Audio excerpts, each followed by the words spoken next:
Salmo 142, no versículo 7, depressão, perdão e suicídio. Diz assim: tire a minha alma, ó Deus, desta prisão, para que eu dê graças ao teu nome.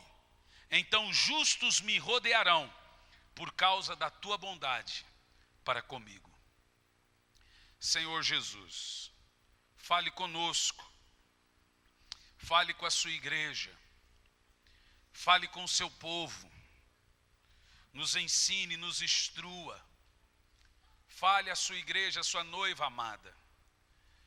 Senhor, que essa palavra possa ser uma luz no fim do túnel para muitas pessoas, não só para aqueles que enfrentam a depressão, mas também para aqueles que têm amigos, entes queridos, que estão entrando ou passando por esse problema, ou pessoas que já estão tendo a tendência deste terrível mal. Então fale conosco, Pai, em nome de Jesus. Amém. Eu quero ser completamente técnico aqui hoje, porque ele é um assunto técnico, não é um assunto teológico em muitos aspectos. Então é necessário que seja profundamente técnico para ajudar a todos que ouvem receber luz sobre o tema. Quem acha que o tema é importante? Eu acho muito importante. Para veja você o seguinte: a depressão é um dos problemas sociais mais graves hoje em dia. Nós vamos falar de 3 temas: depressão, perdão e suicídio. Andrew Solomon, um grande escritor, disse o seguinte: a depressão é como você participar do seu próprio funeral várias vezes. Estar com depressão é assistir o seu funeral ainda estando vivo. É querer morrer, é querer se ver no caixão. Esse mesmo moço diz que é como você vestir uma roupa de madeira. Tudo pesa, tudo dói, tudo é um abismo. A depressão, ela é como um parasita que surge e suga a selva da sua vida, a seiva da sua vida e as suas energias. Nós temos alguns dados alarmantes aqui quanto à questão da depressão. Hoje, a depressão no mundo atinge cerca de 20% da população mundial. É muita gente. Se nós temos 8 bilhões de habitantes, nós temos aí em torno de 1 bilhão e 900. É isso mesmo, gente? Estou certo? É isso, né? 1 bilhão e 600 de pessoas que sofrem de depressão. E é comprovado, agora tem um dado pior do que isso, que a depressão é responsável por 40% de todas as outras doenças. Todas as outras doenças do mundo começam com a depressão. Você está entendendo? Para você ter uma ideia, 62% de pessoas com qualquer tipo de câncer começaram com depressão antes. Misericórdia. É sabido que a depressão é o principal fator do suicídio. Não são todas as pessoas que se matam por conta da depressão. Muitas vezes deu um rompante, uma raiva, uma fúria, ou querer punir alguém, foi lá e se matou. Mas 98,9% das pessoas que se mataram foram por causa de depressão. Não são todos, mas a grande esmagadora maioria é por causa de depressão. É importante frisar, irmão, que há mais suicídio no mundo do que assassinato. Eu vou dizer de novo: há mais suicídio no mundo do que assassinato. Há mais pessoas se matando do que pessoas matando. Que dado assustador, isso é realmente assustador. Quando as pessoas começam a se matar? De quando a quando na faixa etária de idade? Então, a idade começa dos 15 aos 30 anos e vai até aos 30. Tem gente que passa dos 30, tem gente que se mata com mais de 30, mas a grande maioria das pessoas que se matam vai de 15 a 30 anos, é a esmagadora maioria. E a razão do suicídio são variados, nós vamos falar sobre isso, mas o suicídio hoje é a segunda razão principal que leva as pessoas à morte. O suicídio é a segunda razão principal que leva as pessoas à morte. E o principal fator que leva ao desespero e leva as pessoas ao ponto de tirar a sua vida é a depressão. A depressão, para você ter uma ideia, é uma ladra. A depressão, ela rouba sonhos e esperança. Quem cai no mundo da depressão não sonha mais. Quem cai no mundo da depressão não tem esperança mais. Ela rouba sonhos de faculdade, sonhos de ter filhos, sonhos de se casar ou se casar, sonhos de ser feliz. A depressão é um grande mal, um mal terrível. A vida, para quem tem depressão, é cinza. Nenhuma pessoa que é vítima e que tenha depressão consegue ver cores na vida. A vida passa a não fazer nenhum sentido para o tipo de pessoas que sofrem de depressão. Quais são as causas da depressão? Agora, isso que é interessante. A depressão não tem uma causa. Ela é multicausal. Ela tem muitas causas. Por isso que a depressão é o pior de todos os males. Ela não tem uma causa. Então, por exemplo, ela pode vir de várias maneiras, como um problema orgânico, falta de hormônio, ou um problema hormonal, alcoolismo, drogas, decepções, falta de perdão, culpa, traumas, um problema emocional severo, um divórcio doloroso, uma enfermidade incurável, uma perda financeira radical e dívidas. Eu falei algumas situações que causam depressão, as principais. Mas a primeira delas, que não é dito ou multicausal, ninguém gosta de falar e muitas pessoas não levam em consideração que a depressão também é uma doença. Ela vem por falta de hormônio, ela vem por falta de toxinas necessárias no cérebro da pessoa, ela vem por problemas orgânicos também. Então ela pode vir de várias maneiras, por isso nós devemos tomar muito cuidado ao prestar qualquer tipo de julgamento contra uma pessoa que possui depressão. Você não sabe por que alguém está com depressão. Pode ser uma série de fatores. Uma série de fatores. São dezenas de fatores. E nós temos que tomar muito cuidado. Existe um lado no cristianismo que não é aconselhável. Por exemplo, T.L. Osborne, um escritor que eu gosto muito, ele diz que depressão é falta de fé. Kenneth Hagin diz que depressão é demônio. A Igreja Universal diz que todo mundo que tem depressão está endemoniado. Veja, você que essa é uma área mais radical. E quando você pronuncia certas palavras, você traz um peso ainda muito maior em quem tem depressão. Ele fica pior quando ele ouve isso. Quando você fala, meu amigo, deixa eu expulsar o demônio que está sobre você. Aí que ele se afunda mesmo no lodo e no abismo da depressão. A depressão, ela é causada de várias maneiras, inclusive demônio. Inclusive falta de fé, inclusive incredulidade, mas também problemas hormonais, problemas orgânicos. A depressão é séria, não é brincadeira, gente. Nós devemos tomar muito cuidado com isso. Então alguns vão dizer que depressão é demônio, falta de fé. Agora, quando alguém vem e fala, isso é pecado, sabe? Tem crente que tem o xiita no muçulmano e tem o xaato no cristianismo. É o xaato, sabe como é que é? O xaato vê um crente com depressão, ele fala assim, é pecado. E aí a pessoa já sofre com problemas hormonais, com a depressão terrível, e aquilo vai trazendo ainda mais culpa sobre ela, vai afundando ela no abismo emocional. Isso não ajuda em nada. Nós, como igreja, devemos ficar atentos e nos aperfeiçoarmos no tema, porque a coisa está piorando. Nós devemos ajudar e não julgar.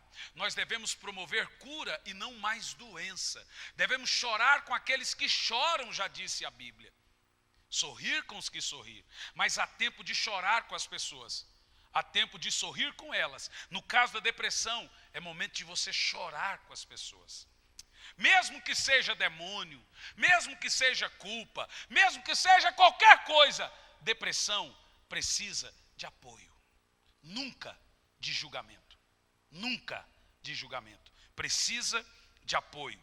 Agora, uma das coisas piores que eu ouço sobre a questão de depressão, quando você fala, depressão é para gente fraca. Quem já ouviu isso? Não é, irmão. Não é, muito pelo contrário. A depressão acontece mais com pessoas temperamentais, de temperamento forte, pessoas agitadas, do que com pessoas fracas. Quanto mais forte emocionalmente for uma pessoa, mais trabalhador, mais ativo e mais efetivo, mais ele terá a tendência a sofrer depressão. Então, depressão não é para gente fraca. Depressão é para qualquer ser humano. Como tratar a depressão? Como a depressão ela é multicausal, ela acontece de várias maneiras. Primeira maneira de tratar a depressão: diagnóstico. Primeiro, a pessoa tem que saber que ela tem depressão. E se ela tem depressão, é necessário que a pessoa com depressão se lembre quando e como a depressão começou. Porque você se lembrando quando e como a depressão começou, você vai saber qual é a causa. É igual tratar bactéria. A bebezinha deu uma infecção urinária, vocês sabem disso. E você sabe que a bactéria da infecção urinária é uma das mais resistentes. Hoje ela fez o exame, o normal é 10 mil... É isso aí, ainda está com 14. Ou seja, a bactéria ainda está resistindo. Não sai. E aí tem que fazer o exame para saber que tipo de bactéria, para dar o antibiótico necessário para matar aquela bactéria. Então veja você que depressão não é diferente. A pessoa que tem depressão, ela tem que saber como começou a depressão para saber a causa. Como ela é multicausal, você tem que saber se foi um trauma, se foi uma traição, se foi uma humilhação, se foi uma agressão, se foi uma culpa, alguém pecou e não se perdoa, se foi uma ofensa, se foi uma queda, o que causou? Se nada causou a depressão, só tem uma resposta. Qual é? Hormônio. Aí precisa de médico, do especialista. Todo o resto pode ser resolvido com cura, com oração, com aconselhamento pastoral. A depressão orgânica, hormonal, pastor não cura. Expulsar demônio não cura. Óleo ungido não cura, precisa de médico. Já aconteceu aqui na igreja, que eu falei, irmão, você precisa ir no médico. Eu ajudando, e a pessoa não vai. Mas a pessoa tinha tudo para ser feliz. Aí, a partir do momento que ela foi num especialista, melhorou. Porque o médico falou, você não tem esse hormônio no seu corpo. Aí dá depressão.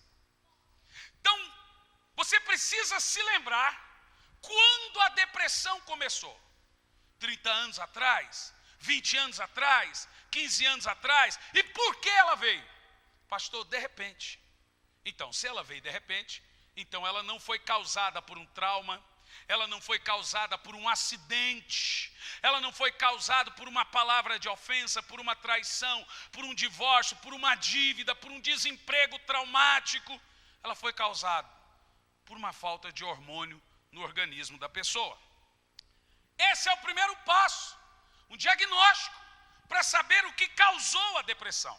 A segunda maneira de tratar a depressão, após feito esse diagnóstico, é necessário urgentemente começar o tratamento. Se a depressão não é hormonal, orgânica, o tratamento é espiritual e emocional. Precisa vir. A Bíblia diz, veja onde caístes e se levante. Se é trauma, nós vamos falar sobre isso. Nós vamos conversar sobre isso. Nós vamos mexer nessa dor para que ela saia para trás, para fora. É um pus que precisa explodir. Nós chamamos isso de cisão do médico. O médico só cura uma ferida abrindo ela. Então ele abre a ferida para limpar e depois fecha. Se você não mexer nessa dor, escute o que eu vou te dizer, o tempo não cura nada, inclusive piora. As coisas com o tempo que não são curadas pioram. Tempo não cura porque ninguém esquece com o tempo. Você entende o que eu estou falando? É necessário falar da dor, é necessário pôr para fora, é necessário contar, porque há um tabu em quem tem depressão, ele se esconde dentro dele. Então ele não fala do assunto, ele se isola, ele quer chorar sozinho, nunca consegue obter a cura. É necessário falar do trauma, é necessário falar da traição, é necessário falar da agressão, falar, pôr para fora, porque quanto mais você vai pondo para fora, essa infecção, que se chama depressão, vai saindo. É a maneira da infecção da alma sair, é falando, é pondo para fora. A culpa, tudo isso, o ódio, o rancor, precisa ser falado. É a segunda maneira de tratar a depressão. Então, a cura da depressão, ela depende de um processo simples clinicamente e mais difícil emocionalmente. Se você chega no especialista, ele vai detectar a sua depressão, ele não vai fazer muita coisa. Quem já foi? Seja honesto, alguém já foi? O que ele vai fazer? O que ele vai fazer? Só faz uma coisa. Vai te dar um remédio, só. Agora, se há depressão hormonal, é só isso que é feito. Aí chega um período que o organismo acostuma com aquele medicamento, então ele vai pondo só isso, acabou. Agora, se é uma depressão de uma outra esfera, aí a situação é mais complicada. É muito mais fácil tratar uma depressão clínica, patológica, do que uma depressão com várias causas emocionais. Porque normalmente, quem se sente culpado não põe para fora a culpa. Normalmente, quem se sente agredido não gosta de falar do tema. Então agora põe para fora um pouco a depressão patológica, porque você já sabe que só tem uma maneira de tratar ela e não é expulsando demônio. Apesar que a cura divina serve também para a cura da depressão patológica. É um desvio hormonal, amém? Amém, gente? Mas o meu conselho realmente é que você procure um especialista. Se for patologicamente falando. Se não for patologicamente falando, nós vamos aqui hoje fazer um mapeamento e saber o que causou a depressão na sua vida, quando causou, e aí nós temos um remédio para te dar, para trazer cura para a sua alma. Quem quer aprender aqui hoje? Quem quer aprender? Quer mesmo? Quem conhece pessoas que precisam de ajuda? Quem quer que o tema continue em alguns cultos mais? Então, terça-feira a gente continua com o tema. Vou te dar a chance de você trazer pessoas, porque nós vamos ajudar a cidade de Campo Largo. Ninguém está falando sobre isso, nós vamos falar. Eu não posso, irmãos, eu estou cansado. Fulano, amigo meu, se matou. Beltrano, é direto, toda semana é uma história. Toda semana em Campo Largo, aqui, com irmãos da igreja, tem história de alguém que era amigo de alguém que se matou. E a igreja vai ficar calada? A igreja tem que fazer alguma coisa. E eu estou disposto a aprofundar-me nisso. Eu e os nossos pastores. Se a depressão não é patológica, então existe uma arma que cura qualquer depressão. Nós iremos falar então agora sobre perdão e cura. Veja bem, que perdão não é um ofício fácil de praticar. É difícil, porque é doído. É doído você ser ofendido injustamente. É doído você ser julgado injustamente. É doído ser acusado, ser traído, roubado, humilhado. Não é fácil, irmão. Ou seja, C.S. Lewis dizia que é mais fácil pregar sobre perdão do que praticar. É muito simples o pastor falar, irmão, você tem que perdoar, todo mundo sabe. Mas não é fácil, porque a dor é muito grande. É grande. Você ouvir alguém dizendo assim, vocês fizeram da minha vida um inferno. E sabe quem fala isso? É pai, é mãe. É mãe que olha para o filho e fala, vocês fizeram da minha vida um inferno. Se não fosse vocês, eu seria feliz. E sabe, isso nós ouvimos todo dia quando vai visitar a mãe. Todo dia. Não é uma vez, duas vezes, olha para você e fala, vocês desgraçaram a minha vida. Aí você pergunta, com quantos anos nós somos o inferno na sua vida? 9, 10 anos de idade. A dor, irmãos, é terrível. Então veja você, que você tem que engolir a seco e decidir perdoar. E se você não tiver o ofício bíblico praticável do perdão, você vai sucumbir na dor da depressão. E a depressão, ela é imperceptível. Nem sempre quem tem depressão vive chorando. Muitas vezes ele também é agressivo. Tem depressão que a pessoa sucumbe, tem depressão que a pessoa ataca. Tem depressão que a pessoa é agressiva, ela grita, ela fala alto, ela ofende as pessoas. É também depressão. Então você tem a depressão passiva e tem a depressão agressiva. Nem sempre quem tem depressão, meu irmão, sai, fecha a janela, fica num local fechado. Muitas vezes ele agride, nem sempre ele chora. Agora, tome muito cuidado, pessoas que choram por qualquer coisa. Isso é um alto índice elevado de que a sua alma tem algo que não vai bem. Então veja bem, qualquer outras coisas que não é hormonal, no caso da depressão, tem que passar pelo exercício do perdão. Porque todo o resto que eu falei tem uma cura. Perdoar.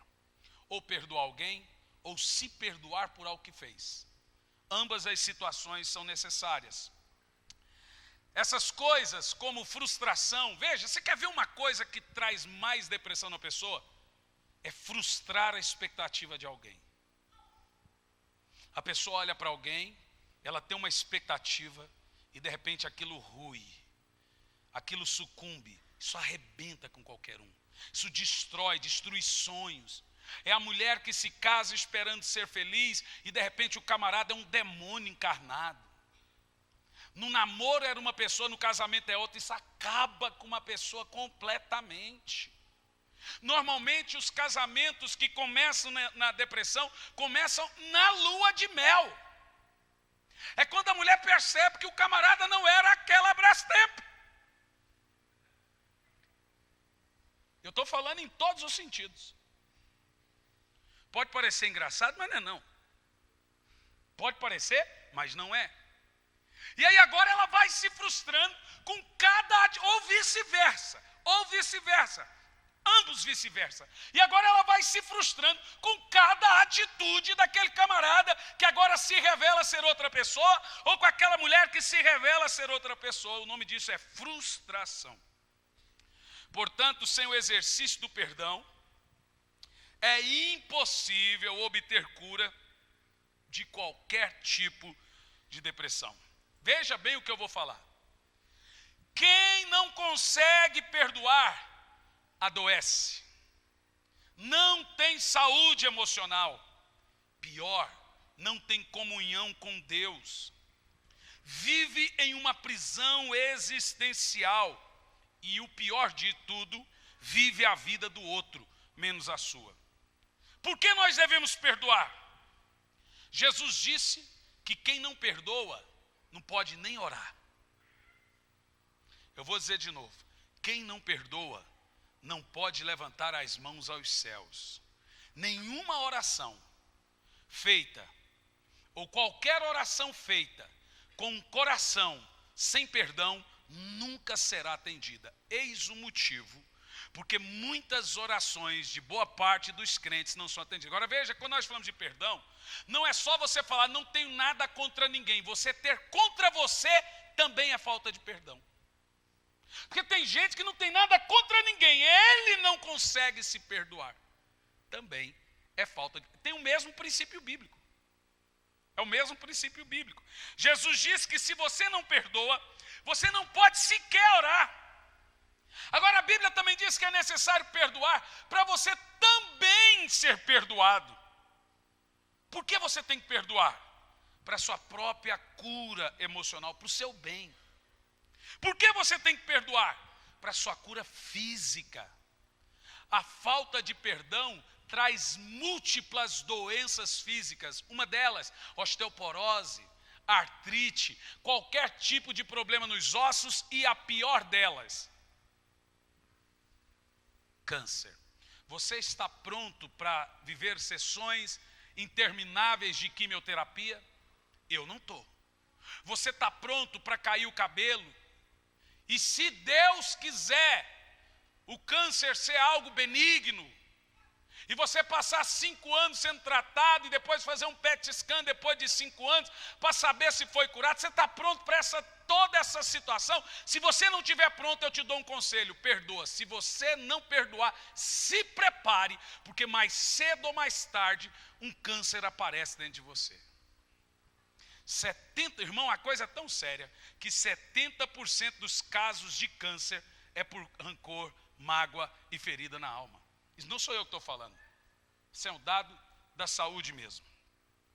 Quem não perdoa é escravo da consciência. O que é perdão? Uma necessidade física, espiritual e emocional. O que é perdão? É até mesmo uma questão de bom senso. É fazer bem para si. Perdão, irmão, é necessário. Porque quando nós guardamos mágoa, ressentimento no coração, a coisa é tão séria que é como você beber veneno esperando que o outro morra. Eu vou dizer de novo: a falta de perdão é você beber veneno para matar o outro. Ou seja, quando você não perdoa, você vai dormir com a pessoa que você mais odeia. Quando você não perdoa, você sai de férias com a pessoa que você mais odeia.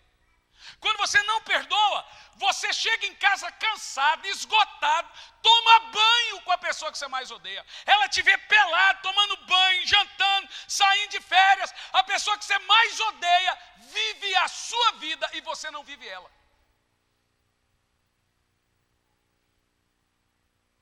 Ou seja, a ausência de perdão é carregar a pessoa que você não perdoa 24 horas por dia. Então veja você que perdão é até uma questão de bom senso. É pensar mais em você do que no outro. Eu vou perdoar por minha causa, por causa de Deus, por causa da palavra. O meu irmão, o pastor Waika, é muito rancoroso. E ele tem uma mágoa, tinha talvez, uma mágoa terrível contra meu pai. E aí ele falou para ele mesmo: toda sexta-feira eu vou lá no meu pai passar o dia com ele. Com aquele negócio engolindo a seco. Eu falei: cara, por que você está fazendo isso? Eu falei: por causa de mim.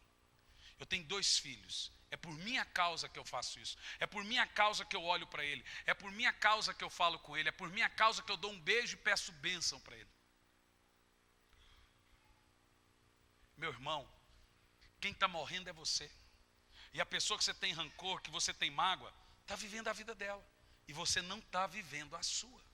Então perdão é uma necessidade física, emocional e uma necessidade espiritual. Porque quem não perdoa uns aos outros as vossas ofensas, o vosso Pai que está no céu também não lhe perdoará. Então é uma questão espiritual. É uma questão de salvação da sua alma. Então perdão é necessário. Mágoa é, sem sombra de dúvida, irmão, a autofagia da alma. É a autodestruição. É pôr uma bomba dentro de si e apertar o botão para se implodir. É isso que é mágoa. Mágoa, meu irmão, é destruir você mesmo. É se matar aos poucos, pensando que vai matar o outro. Mas é você que está morrendo. Quando eu guardo mágoa dentro de mim, aqui, ó, no meu interior, eu estou me odiando, ao invés de odiar o outro. É necessário perdoar. E o que o perdão traz? Olha para mim. Perdão traz cura. Perdão te torna livre.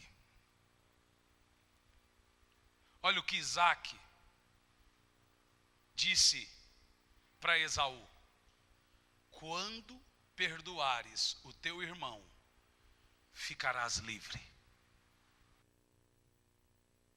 Ninguém vai ser feliz enquanto não exercitar o exercício do perdão. Agora veja você, que as coisas vão começar até sucumbir na depressão. Você viu que todas as causas da depressão, a não ser a patológica, precisam do perdão para vencer? Ou perdoar alguém, ou perdoar a si mesmo, ou pedir perdão. Porque o fato de você não perdoar alguém, também não recebe o perdão de Deus. E o fato de você não se perdoar, também não recebe o perdão de Deus. A lei do Senhor é a mesma. O perdão, o que ele faz? O perdão, ele restaura boas amizades. Ele restaura bons relacionamentos. O perdão é o maior tônico para a alma que existe. Quem aqui já teve a experiência de alguma vez na vida perdoar uma pessoa depois de muitos anos e fazer assim, ó, eu me sinto livre? Quem já teve essa experiência? Sente que alguma coisa saiu das suas costas. Sabe o que saiu das suas costas? E não foi das suas costas, foi da sua alma. Irmão, pare de carregar pessoas na sua alma. Pare de carregar gente na sua alma. Libere as pessoas. Tire as pessoas da sua alma. Perdoe. Perdão não é ausência de justiça, irmão. Deixa eu te explicar. Quando você perdoa, você não está deixando de receber justiça. Uma pessoa que te faz mal, que te magoa, ela vai ter a justiça. Mas quando você perdoa, você está deixando a justiça para Deus. Então perdão não significa que aquela pessoa está impune. Perdão é simplesmente você deixar Deus fazer o que Ele tem que fazer. Veja que perdão é justiça. Agora, quando você não perdoa, Deus nunca vai agir, porque você está agindo. Mesmo tendo vontade de matar e não matando, você já mata no coração. Deus fala, por que eu tenho que fazer justiça se você está fazendo? Então perdão é você deixar Deus fazer a justiça dele. Perdão não é ausência de justiça, é deixar Deus ser justo nessa situação. Você precisa perdoar. Perdão, eu já falei isso aqui, pode parecer engraçado, mas pastor, eu não consigo perdoar porque eu não consigo esquecer. Isso não é perdão, isso é amnésia. Perdão não é esquecimento. Perdão é se lembrar sem sentir dor. E como você não sente dor de uma enfermidade? Quando ela cicatriza. E sabe como que uma enfermidade cicatriza? Quando você abre e passa medicamento e fica limpando até ela secar de vez. Você tem que mexer na dor. Se você acha que não consegue perdoar, você tem que procurar ajuda espiritual e emocional, se não for patológico. E ficar falando disso até vencer. Até quando você não chorar mais tocando no assunto, você está curado. Enquanto sai lágrimas, enquanto você chora, ai pastor, ainda está doendo, você tem que continuar falando até parar de doer. É assim que passa a cura. É assim que surge a cura. É assim que a cura acontece no que trata o perdão. É assim que a depressão de qualquer nível, não sendo patológica, é curada. Quando você fala, quando você pede ajuda. Porque senão, irmãos, nós entramos no outro ponto terrível. Tem gente que pensa que crente não se mata. Crente se mata. Há um dado nos Estados Unidos alarmante, que hoje já alcançou 25% de crentes que se mataram. Já tem teologias que diz que suicídio não é pecado. Para você ter uma ideia. Não caia na besteira, pensando que não, ela é crente, então ela nunca vai se matar. Vai nessa. Para você ter uma ideia, porque agora nós vamos entrar num tema que é tabu. Isso aqui é igual falar de sexo. Isso aqui é igual falar de qualquer outro tabu. É o suicídio. É o suicídio. Você vê alguém pregando sobre isso? Porque é tabu. É um tabu seríssimo. E muito mais dentro da igreja.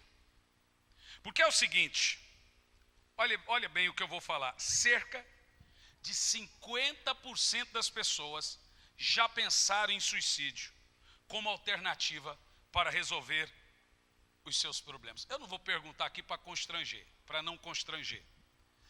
Mas 50% das pessoas já pensaram em alguma vez, será que é pecado mesmo? Pensou. Será que se eu me matar, Deus com a sua tremenda misericórdia vai saber e reconhecer a minha dor e ainda assim me perdoa? Não pensa você que crente não se mata, porque crente se mata sim. Tem hora que a sufocante dor é insuportável, que toma o sentido da pessoa e ela não aguenta mais e se mata.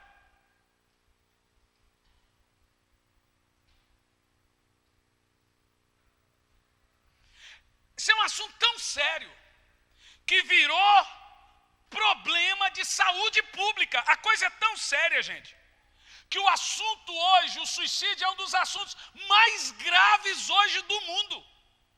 Para você ter uma ideia, o Japão, China, algumas nações como Áustria, já tratam o assunto de forma preventiva. Você vai na Europa, você liga a televisão em alguns países europeus, você vê comerciais assim, ó, não tire a sua vida. Eu vi um comercial lá assim que a pessoa via a vida cinza. E veja você que o fato de ter filho não impede uma pessoa de se matar. O fato de ter uma linda mulher não impede a pessoa de se matar. Veja você, o fato de ser crente, religioso. Tem gente que se benze, acende uma vela para o santo e se mata depois. Tem gente que foi encontrado morto, suicidado em cima da Bíblia depois de ler um texto bíblico.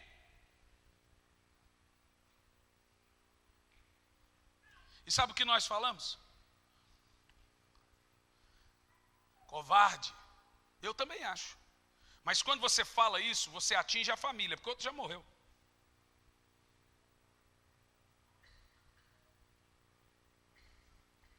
Cerca de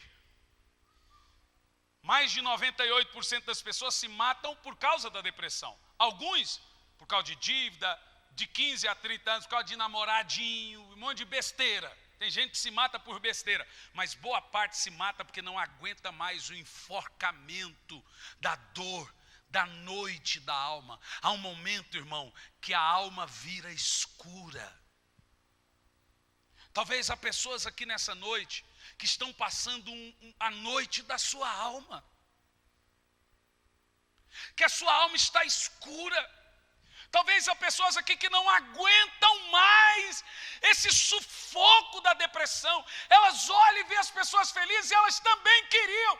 Casa bonita, carro bonito, às vezes não tem casa bonita, mas tem um filho bonito. Puxa, eu só queria ser feliz um dia da minha vida. E não consegue. A dor está sufocando, enforcando ela. E nem sempre é demônio.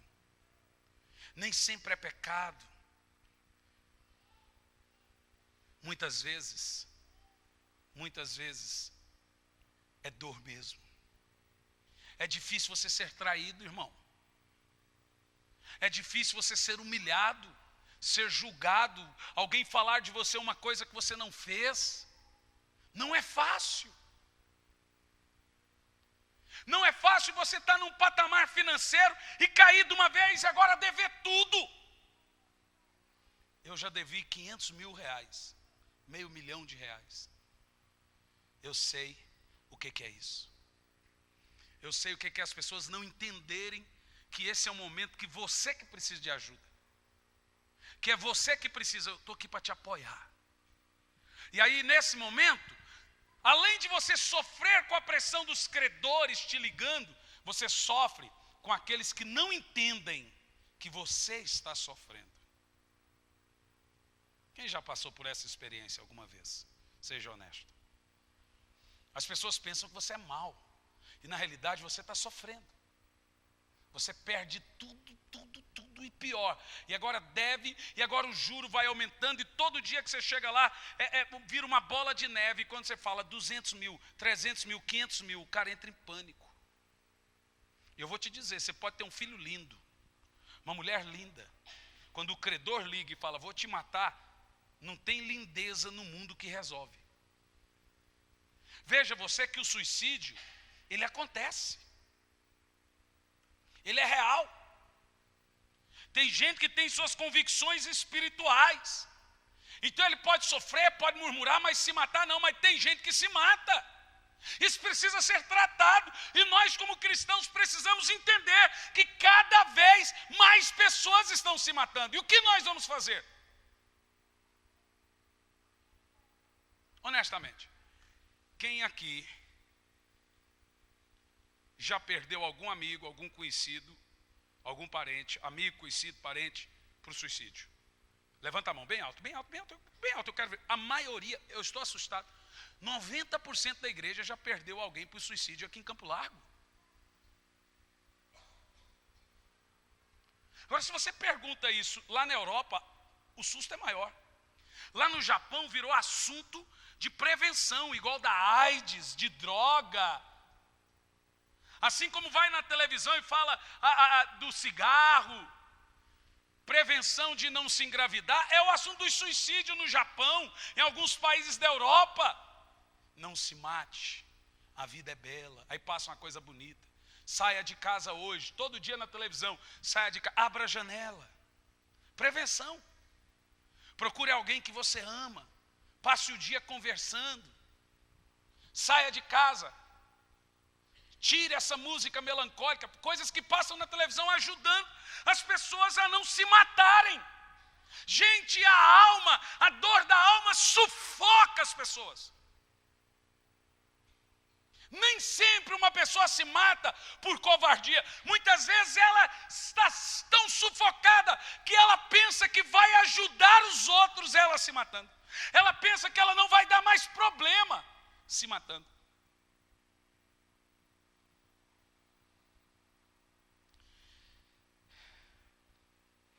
Quais são os problemas do suicídio? Primeiro, ele atenta contra o princípio elementar da autopreservação. Ou seja, é fazer o mal de todos, o pior mal do mundo, só que para você mesmo. Paulo fala em Efésios 5:29, presta atenção. Ninguém deve odiar a sua própria carne, antes deve alimentar e dela cuidar. Agora preste atenção que eu vou falar aqui. Vamos falar de princípios bíblicos, os agravantes do suicídio. Vamos entrar naquilo que quase ninguém tem coragem de falar, porque é tabu. Como eu não sou um pastor de tabu, esse não vai ser um desses. Então preste atenção aqui. Primeiro, muitas pessoas se matam não percebendo o grande risco que estão correndo. Então veja bem, você que está assistindo na internet ou você que está assistindo aqui, se você pensa que tirando a sua vida os seus problemas vão acabar, na realidade ele vai realmente começar. Porque existe vida do outro lado, seja ela com Deus e seja ela no inferno. Então uma pessoa sofre a dor, o sufoco aqui na alma e ela se mata. Agora o sofrimento dela será multiplicado. Segundo, muitas pessoas têm uma lógica falha. Então às vezes ela se mata pensando em punir o outro. Eu vou me matar, esse desgraçado nunca mais vai me ver. É a mãe que fala, eu vou me matar e esses filhos que me tratam desse jeito nunca mais vai me ver. Eu vou me matar e ele disse que me ama, não vai me ver mais. Ele me abandonou, agora eu me mato também para ele se sentir culpado pro resto da vida. Você já viu gente que faz isso? Eu vou me matar só para ele saber, se matou por minha causa, então nunca mais ele vai ser feliz. Veja que a pessoa tem uma lógica falha. Às vezes ela pensando em punir o outro, ela tira a própria vida. Terceiro lugar, outros se matam programadamente, deliberadamente. E essas pessoas, dessa maneira, não estão cometendo a lógica falha. Não é por um rompante que ela se mata. Não é por raiva, por fúria que ela se mata. Ela pensou para fazer. Ela vai fazer isso intencionalmente. Na maioria das vezes, bem feito. Porque quem tenta se matar por um rompante ainda vai para a UTI. Porque não conseguiu. Toma chumbinho. E hoje, os médicos já têm uma tecnologia que você pode tomar 1 quilo de chumbinho. Em meia hora eles limpam o seu estômago. E o cara ainda consegue se safar. Mas sofre pro resto da vida. Com efeitos colaterais. Tem gente que se joga tentando se matar e fica paralítico. Pior. Tem gente que dá um tiro para se matar, fica paralítico, fica defeituoso. Agora, quem se mata programadamente, intencionalmente, ele faz isso bem feito. Eu lembro quando uma pessoa foi na nossa comunidade pedir ajuda, conversei com ela 3 vezes, uma senhora, uma jovem senhora. Ela não dava aparência nenhuma que ela estava numa situação tão elevada. Eu lembro que acho que foi até o Toninho que levou. 2 dias depois da terceira vez que ela foi, a terceira vez que eu conversei com ela se matou com arame, no meio do mato aí, ó. Aquilo me deu uma sensação de impotência tão grande, tão grande. Falei, meu Deus, como pode? Recentemente veio uma senhora na nossa comunidade, que ela falou, eu tenho que vir depois do louvor, porque se eu vim durante o louvor, eu disparo a chorar, eu não consigo ouvir esses hinos, eu não aguento. Ela já tinha tentado se matar 3 vezes, gente. Recentemente, nós oramos, expulsamos, libertamos uma jovem que a Ariane levou, uma jovem senhora também, que tinha pensado ou tentado se matar, eu não sei. Ela ia tentar se matar na noite seguinte. Eu posso contar para vocês inúmeros casos de pessoas que pensaram ou tentaram 1, 2, 3 vezes se matar aqui na nossa igreja. Nesse culto hoje, eu tenho pelo menos uns 15 casos de irmãos que oramos, recuperamos, alguns batizamos, que tentaram se matar. Alguma vez na vida. Aqui, não vou dizer quem é, para não constranger. Eu te garanto que não foi a Marli. Essa é melhor, essa é mais fácil matar alguém do que se matar, mas vamos lá. Agora veja você, irmão, que o suicídio é uma coisa grave. E o que Paulo, a Bíblia, fala sobre o suicídio? Veja, preste atenção. Vou concluir agora. O apóstolo São Paulo condenou e condenou severamente a questão do suicídio. Ao ponto dele falar, quem fizer mal para o seu corpo, para o templo de Deus, Deus o destruirá, a sua alma. Viu o que Deus fala do suicídio? Quem fizer mal para si, Deus destruirá a sua alma. Está na Bíblia. Mas nós vamos seguir o texto, vamos falar desse texto daqui um pouco.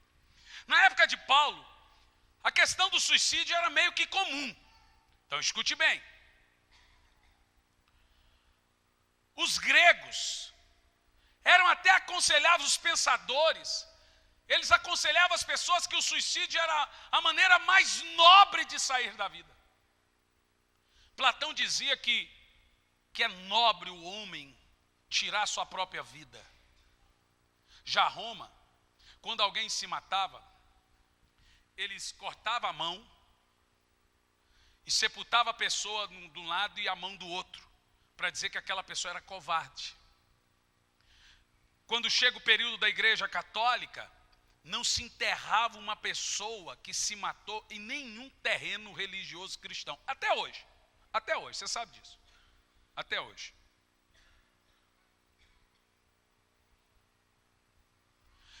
Agora Paulo vem e vai condenar severamente tal prática que era comum na sociedade da época em se matar. Nero, por exemplo, o imperador romano, tirou sua vida, se matou. E nós temos na história muitos imperadores, reis, Saul, por exemplo, muitos que se mataram. Abra sua Bíblia em Efésios 5 e 29. Vamos trazer luz sobre o tema, na questão do suicídio. Nós vamos saber se quem se matou está salvo ou não.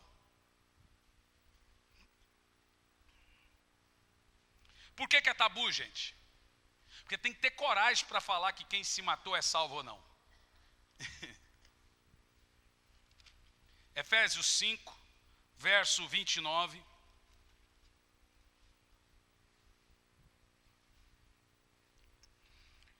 Aqui na versão de Paulo diz: pois ninguém jamais odiou seu próprio corpo, antes alimenta e cuida dele, assim como Cristo zela pela igreja. Verso 30.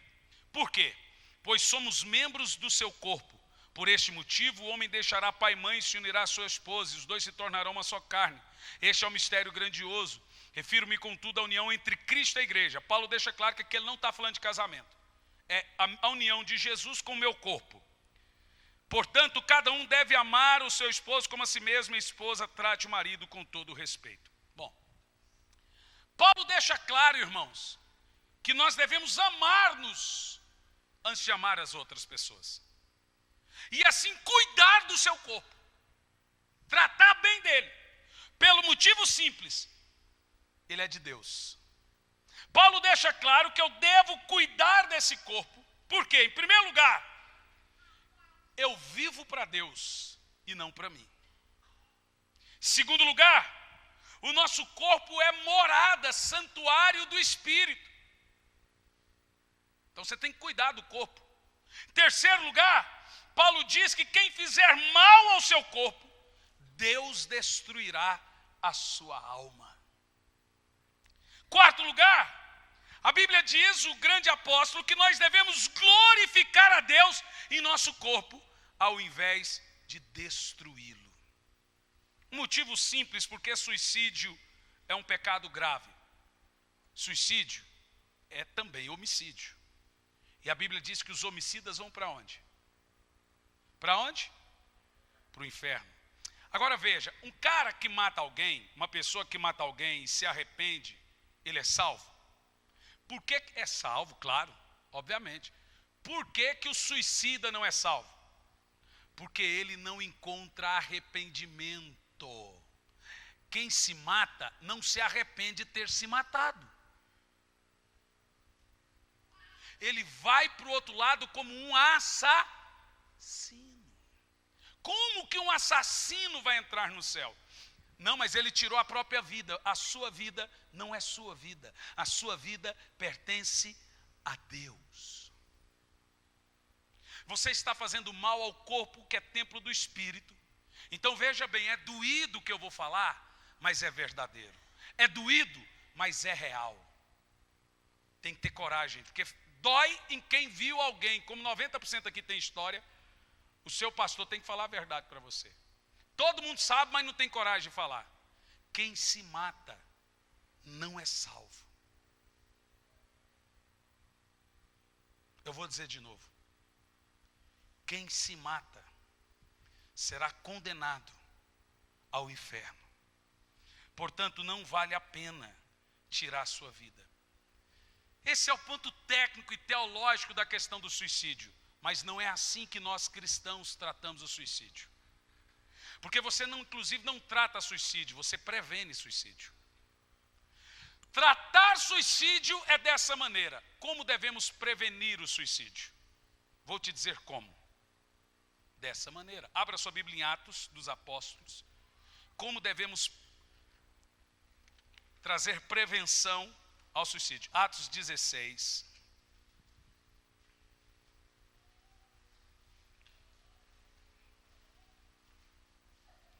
No verso 27. Essa é a maneira que nós devemos ajudar as pessoas. Então olhe para esse pastor.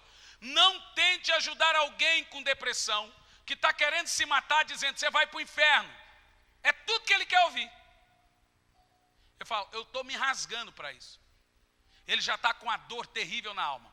Não é assim que você ajuda quem está sofrendo, quem está pensando em se matar. Como nós ajudamos as pessoas? Aos olhos de Paulo. Verso 28. No entanto, Verso 27.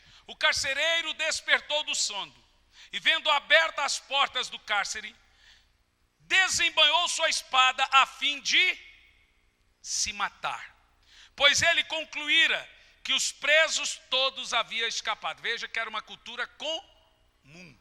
No verso 28, olha como Paulo lida com o suicídio. No entanto, Paulo gritou: não te faça nenhum mal, eis que nós estamos aqui. Você entendeu o que eu estou falando? Sabe como que nós ajudamos as pessoas que estão sofrendo? Não só na questão de querer se matar, mas também na questão da depressão sobre esses olhos. Não te faça mal. Não lhe faça nenhum mal. Nós estamos aqui. Você não está sozinho. Creio, irmão, que essa é a questão. Não resolve você tentar teologizar para uma pessoa o assunto do suicídio. Se você se matar, pensa bem, você vai para o inferno. Ela nem está ouvindo você. Nós ajudamos pessoas que sofrem na alma dessa maneira. Eu estou do seu lado. Não vou deixar você se fazer mal. Então, nesse caso, nós não devemos jamais deixar uma pessoa, em momento de dor, ficar sozinha. Por mais que ela distrate você, humilhe você, xingue você. Qual é a sua intenção? Então tá bom, eu tentei, que se lasque. Nem a pessoa quer se ajudar. Não é essa a nossa reação? Por mais que a pessoa te humilhe, te distrate, joga coisa em você, você deve insistir com ela, insistir, porque ela terá coragem de tirar a vida dela. Não pense você, ela não é o tipo de gente. Todo mundo disse isso para quem se matou. Você nunca sabe quem é o tipo de gente que faz isso. E você não deve tratar a questão da dor da alma da pessoa trazendo culpa, trazendo peso, religiosidade. Esquece tudo isso. A alma das pessoas se tratam chorando junto. É tempo de chorar com aqueles que choram, sentindo a dor deles. Dizendo para eles: não te faça nenhum mal, nós estamos aqui. Eu estou aqui com você. Então, para nós, filhos, não importa quantas vezes a minha mãe vai jogar um troço na cabeça, vai puxar a faca para minha irmã, vai trazer ela de Goiás e depois mandar ela embora. Ela está lá, a casa própria dela lá em Goiás. Tinha o emprego deles lá. Ó. Francisco trabalhava muitos anos lá no emprego deles, a casa deles está lá fechada.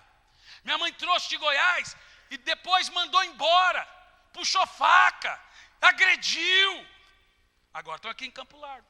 Estou orando a Deus para Deus arrumar um emprego para o meu cunhado, que graças a Deus abandonou tudo para vir com a esposa para ajudar a mãe. Não importa, irmão. Se você dá a casa para a mãe morar, você chega lá, ela manda você embora de dentro da sua casa. Você tem que ficar ali, que xingue, que grite. Essas pessoas que têm esse problema, elas estão sendo sufocadas. E elas precisam que você diga: nós estamos aqui. Elas precisam que você diga: você não está sozinho. Nem que ela diga: eu quero ficar sozinho. Tudo bem, mas eu vou vir aqui outra semana, vou vir aqui amanhã, vou vir aqui outro dia. Não vou ficar perto, senão você me mata. Mas você não está sozinho. E nós, como igreja, nós devemos dizer o que Paulo disse por carcereiro: não lhe faça mal. Nós, como igreja, estamos aqui. Que Deus dê sabedoria ao pastor dessa igreja, aos pastores dessa igreja, aos membros dessa igreja, a auxiliar as pessoas na sua dor. Agora olhe para mim. A você que está sofrendo, eu sei que está doendo. E eu não quero escarnecer da sua dor. Dizer que você é fraco. Dizer que você é um pecador. A você que está sofrendo, eu tenho um remédio para te oferecer. Jesus Cristo. Ele disse: vinde a mim, todos vós que estáis cansados. Isso é depressão. É um peso sobrecarregado, oprimido. E ele diz que eu vou lhe aliviar. A palavra aqui é: eu vou tirar a sua dor. Uau, que lindo. Eu vou tirar o seu fardo. Jesus quer que você ponha para fora que Ele vai tirar a sua dor. Ele vai tirar o seu fardo. Ele vai dizer: eu vou tirar esse fardo da culpa. Você se culpa por isso? Não se culpa.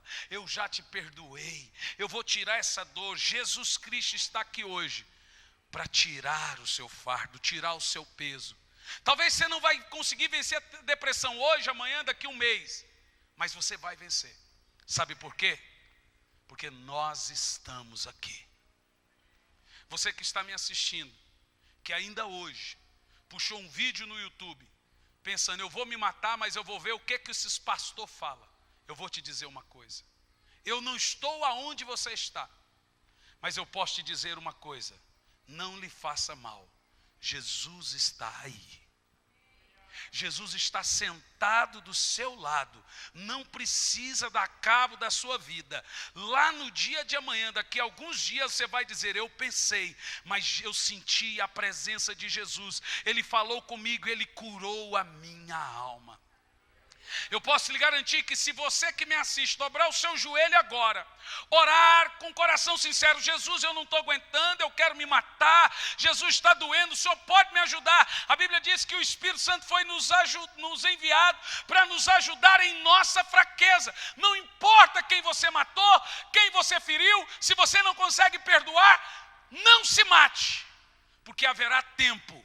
Se você se matar, não haverá tempo. Se você não se matar, haverá tempo para Jesus curar a sua dor, para Jesus sarar a sua ferida. E eu posso te garantir, faça o teste, Jesus vai curar a sua alma. Aqui nesse culto hoje, nós queremos orar pela cura das suas emoções. Mulheres que escondido sentem mágoa do marido, não fala porque tem medo. Maridos que escondido sentem mágoa da esposa, não fala porque pensa que vai provocar mais ferida. Filhos que sentem mágoas de pais, pessoas que não se perdoam. Nós queremos orar.